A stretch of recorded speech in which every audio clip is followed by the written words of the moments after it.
안녕하세요. 주식 차트 공부 세 번째 시간입니다. 오늘은 차트 분석에서 상당히 중요한 역할을 하는 거래량에 대해서 알아보겠습니다.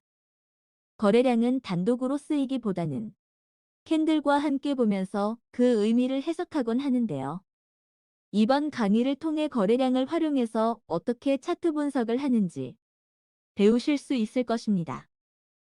먼저 거래량의 정의에 대해 살펴보면 거래량은 매매 거래가 성립된 수량이라고 말합니다.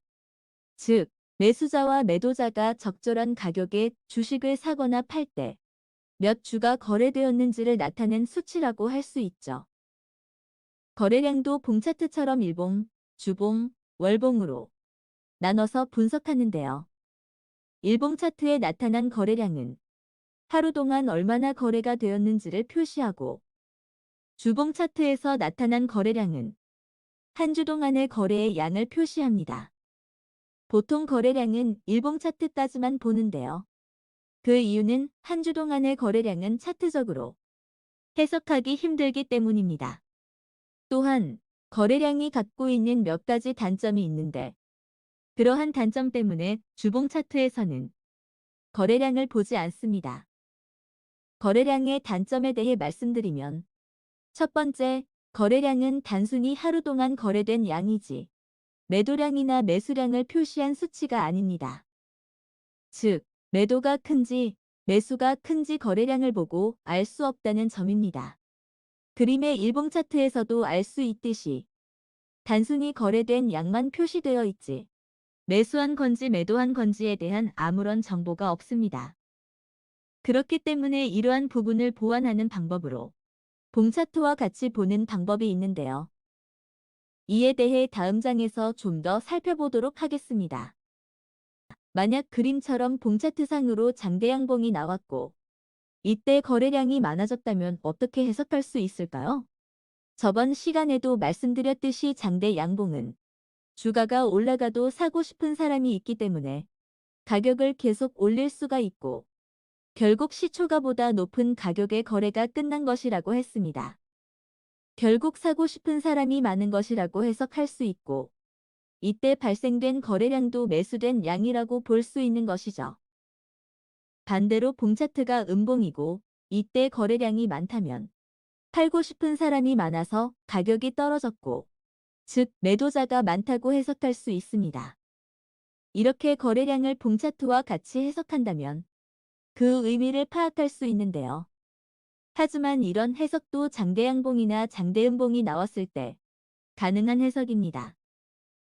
만약 그림과 같이 보합일 때 거래량이 많이 나올 경우에는 매도자가 많은지 매수자가 많은지 알 수가 없습니다. 이런 경우에 거래량을 분석할 수 있는 방법은 두 가지가 있는데요. 그 첫 번째 방법은 순매수량을 보는 것입니다. 그림처럼 기관이나 외국인의 순매매량을 직접 확인하는 방법인데요. 앞에서 예를 든 종목은 기관이 꾸준히 팔고 있었다는 것을 알 수 있고, 거래량이 많았던 1월 21일에는 많은 수량을 매도했다는 것을 확인할 수 있습니다. 이렇게 거래량만 봐서는 알 수 없었던 정보를 순매매량을 보고 파악할 수 있는데요. 이러한 부분이 거래량의 두 번째 단점이라고 볼 수 있습니다. 어쨌든 이런 지표를 보고 간접적으로 매도가 좀 더 우위에 있다고 파악할 수 있습니다. 두 번째 방법은 분 단위로 쪼개서 보는 방법인데요. 그림에서 보시는 것처럼 3분 단위로 쪼개서 해석을 하게 되면 장대음봉이 나온 분봉을 찾을 수 있고, 이때 거래량이 많다면 매도가 많은 것으로 해석할 수 있기 때문에 일봉 차트의 거래량은 매도한 물량이 많은 것으로 볼 수 있습니다. 매도한 물량이 많다는 얘기는 정확히 말하면 매도세가 강하다라고 볼 수 있는데요. 이 말을 다시 설명드리면 장대 음봉인 날을 기준으로 예를 들어 설명드리겠습니다. 만약 아침에 4만 원으로 시작했던 주가가 매수자가 없어서 거래가 없었다고 봅시다. 매도자가 낮은 가격이라도 팔기 위해 가격을 낮추니 거래가 되었고, 또 가격을 낮추었더니 거래가 되어서 결국 3만 원까지 떨어지게 되었습니다. 결국 이렇게 장이 끝나면 매도량이 더 많은 건가요? 아니면 매수량이 더 많은 건가요? 쉽게 매도량이 더 많다고 생각할 수 있는데요. 사실 매도량이 많다기보단 매도세가 강하다라고 표현하는 게 맞습니다. 왜냐면 매도된 양이 10만 주라고 하면 매수된 양도 10만 주이기 때문이죠. 매도한 양만큼 누군가는 매수한 것이 되기 때문입니다. 즉 단지 주식을 보유한 사람들이 싸게라도 팔고 싶어서 가격을 낮추어서 거래를 한 것뿐이지 매도된 양이 많은 것은 아니라는 것입니다. 다시 말하면 매도를 주도했던 사람들이 기관이라고 가정했을 때 반대로 매수를 했던 사람들은 개인이라고 볼 수 있는 거죠. 아니면 외국인이 될 수도 있는 것이고요. 아무튼 이렇게 낮은 가격에 계속 거래가 형성되면서 장대음봉을 만드는 경우 매도세가 강하다라고 표현하는 것이 정확한 표현입니다. 만약에 낮은 가격에도 매수자가 없어서 계속 거래가 안 된다면 어떻게 될까요? 그림에서처럼 거래량 없이 계속해서 하한가를 갈 수도 있습니다. 흔히 점하라고도 표현하는데 아무도 사지 않으면 시작부터 바로 마이너스 30%가 되고 그대로 장이 마감하게 됩니다. 이 상태를 캔들로 표시하면 점으로 밖에 표시가 안 되는데 거래가 이뤄지지 않았기 때문이죠. 보시는 종목은 다음 날도 마이너스 30%로 끝났고 세 번째 날이 돼서야 거래가 되어 윗골이 달린 양봉을 만든 것을 볼 수 있습니다.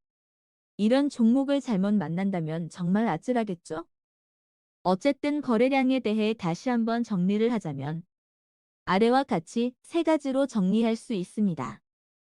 첫째, 거래량은 단순히 그날에 거래된 주식수를 표현한 것이지 매도량이나 매수량을 나타내는 것은 아니다. 둘째, 매수량이나 매도량은 언제나 같고 단지 매수자나 매도자의 주체가 바뀔 뿐이다. 셋째, 매수세나 매도세가 강한 것을 보기 위해선 봉차트와 연계해서 해석해야 한다. 앞으로 거래량과 연계된 캔들 해석법에 대해 좀 더 상세히 다룰 예정이니 많은 관심 부탁드립니다. 감사합니다.